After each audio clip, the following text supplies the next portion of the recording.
Picture this. The year is 1592.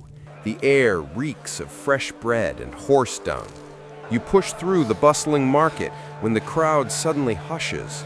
A woman stumbles forward, led by a rope like a leashed animal. Her head is trapped inside a cold iron cage. A brutal metal plate juts into her mouth, pinning her tongue. She cannot speak, cannot swallow, cannot even whimper. This is the Scold's bridle, the infamous gossip's muzzle. She isn't a murderer. She isn't a thief. Her crime? Words. Today, we'll walk the blood-stained path of this forgotten terror. How it worked, who suffered, and why the world finally turned its back on silence by force. Buckle up. The past is about to bite. Let's forge the nightmare in iron. Imagine a blacksmith in the 1580s London, sweat dripping as he hammers a cage for a human head. The Scold's bridle wasn't jewelry. It was punishment engineered. A rigid steel frame, locking like a helmet from hell. Inside, a serrated plate or spiked prong, thrust forward to pin the tongue flat. Optional extras? A jingling bell on top, or a chain leash so the town bailiff could parade you like livestock. Weight? Up to 4 pounds of cold metal clamped to your skull, worn for hours or entire days. Purpose? Public humiliation on steroids. You couldn't speak, but every soul in the square saw your shame. Crafted across England, Scotland, and German states from the late 1500s to the 1700s, these masks weren't mass-produced, but every decent-sized town kept one rusting in the courthouse cellar, waiting for the next sharp-tongued soul. So, who earned the kiss of cold steel? Step into the shoes of a 17th century English housewife.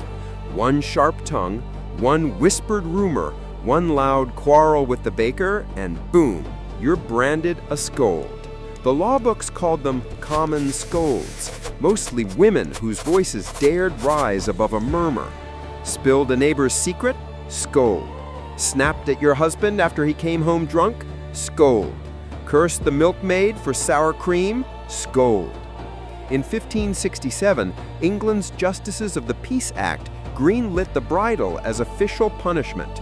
Scotland clung to it even longer.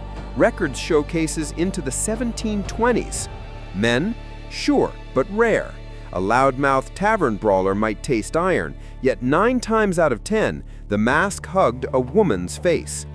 Meet Anne Borthwick, Edinburgh, 1567. Her sin? Yelling at neighbors over a stolen chicken. Verdict? 4 hours in the bridle, a bell jingling on top like a mocking crown. The crowd pelted her with rotten apples, while the town crier bellowed her shame.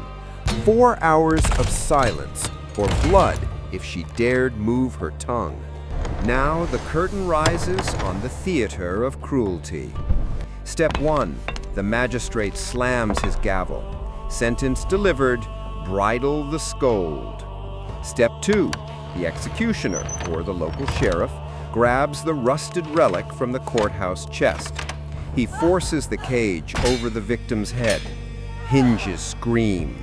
The tongue plate snaps forward like a steel trap. One twitch of the tongue, instant blood. Step 3. A chain clicks into the leash ring. The condemned is dragged through the muddy streets, bell clanging like a funeral knell. Villagers line up. Some laugh, some spit, some hurl rotting cabbage and filth. The aftermath? Torn flesh inside the mouth, raw wounds from every breath, infections festering within days, no antiseptics, just prayers. Shattered dignity, the real killer. Death? Rarely instant, but records whisper of women who choked on their own blood or succumbed to sepsis after a week of silence. The mask didn't just punish words, it erased the person behind them. By the 1700s, the mask's reign was crumbling. The Enlightenment swept in like a cold wind. Philosophers shouted, Cruelty is not justice. Punishing speech with blood? Barbaric.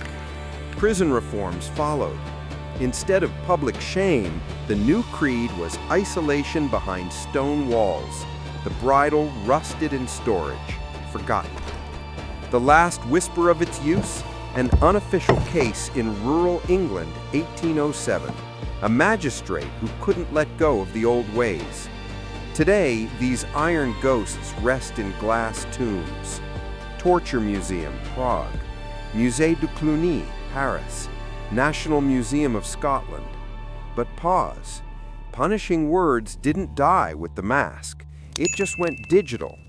One wrong tweet, one viral rant, and the mob arrives. Cancel culture wears no iron, but the silence it demands just as heavy. The Scold's bridle wasn't just iron. It was power forged into silence. One woman, one word, one bell-ringing march through the mud, and a whole town learned who controls the tongue. Smash that like if you're hungry for the next nightmare, the pear of anguish, a device that bloomed inside you. Hit subscribe. Every week we drag another horror from the shadows.